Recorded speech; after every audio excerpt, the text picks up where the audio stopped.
अंजाम भी वेख्या कर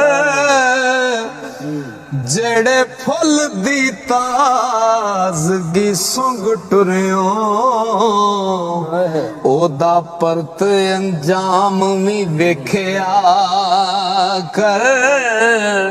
सैर शाही दीवाना दी करन वाले कब्रस्तान मुकाम भी वेख्या कर ते बर्तन वाले सोने दिया बर्तनां नूं